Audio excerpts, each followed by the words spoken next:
तो आप ये जो बता रहे थे सिम्टम्स बहुत अच्छे से आपने आप बताया है, वो जो आपने इनएक्ट किया वो भी बहुत अच्छा था।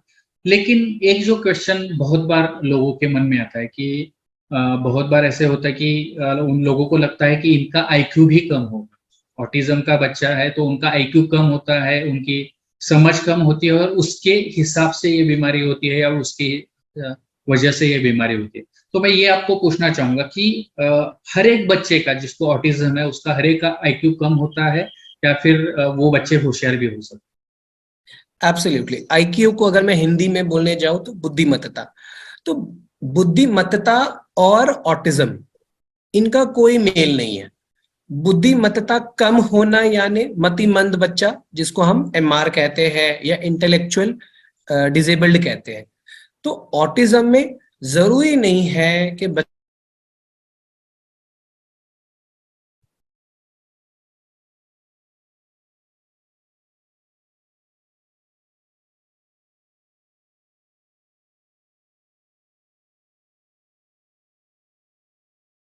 होती है। सेवेंट एबिलिटीज यानी इनकी, इन्होंने जैसे जैसे मैंने कहा, इनका देखने का नजरिया बड़ा रिजिड होता है। तो आपने एक रास्ता दिखा दिया इनको, तो वो रास्ता राइट लेफ्ट कहाँ कितने देर के बाद वो इतने प्रॉम्प्टली ध्यान में आ जाता है इनके, कि आप इनको कभी भी पूछ लो right left directions, numbers, dates, days.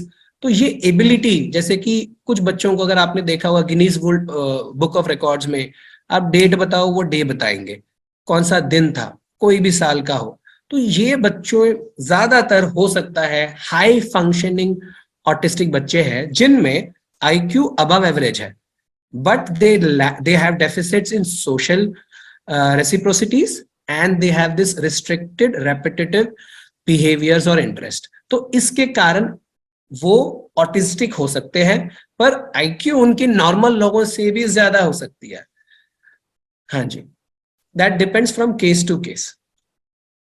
मैं यहाँ पे थोड़ा सा ऑडियंस के लिए मतलब थोड़ा ट्रांसलेट करना चाहूंगा जो सर ने बताया कि एक तो आई टू आई कांटेक्ट नहीं होता है, जो पहले बताया, तो मतलब वो आपको आपकी तरफ देख के बात नहीं करते, वो किसी तरफ देखेंगे और आपके आपके साथ बात करेंगे। दूसरा जो एक चीज उन्होंने इंग्लिश में बताया कि सोशल मतलब कांटेक्ट नहीं होता है, फिर सोशल उतना मैच्योरिटी नहीं होता है। तो सोसाइटी में कैसे मिले, कैसे बात करें, लोगों से कैसे बात करना चाहिए, वो उनको समझ में नहीं आता है। दूसरी जो चीज थी एक लैंग्वेज का होता है कि उनके पास में शब्द कम होते हैं, वो ज्यादा बात नहीं करते हैं कम्युनिकेशन में, यानी कि बात करने में उनको दिक्कतें आती है, वो ज्यादा बात नहीं कर पाते हैं, अच्छे से बात नहीं कर पाते हैं। तो हमको लगता है कि शायद बोलने का कुछ प्रॉब्लम है। और तीसरा एक और जो होता है वो इमोशनल, सर ने बोला कि इमोशनल मतलब वो अपनी इमोशंस भी कम्युनिकेट नहीं कर पाते, बातें तो अलग है, इमोशन भी से भी वो कनेक्ट नहीं कर पाते।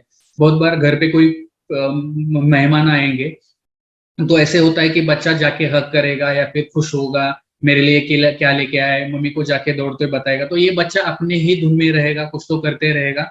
और वो जो खुशी होती है, वो इमोशंस होते हैं, वो उनको कम्युनिकेट करने में दिक्कत आती है। तो ये थोड़ा सा सर ने बताया था, और जैसे सर ने बताया कि आईक्यू के बारे में आपको समझ में आया होगा। यहाँ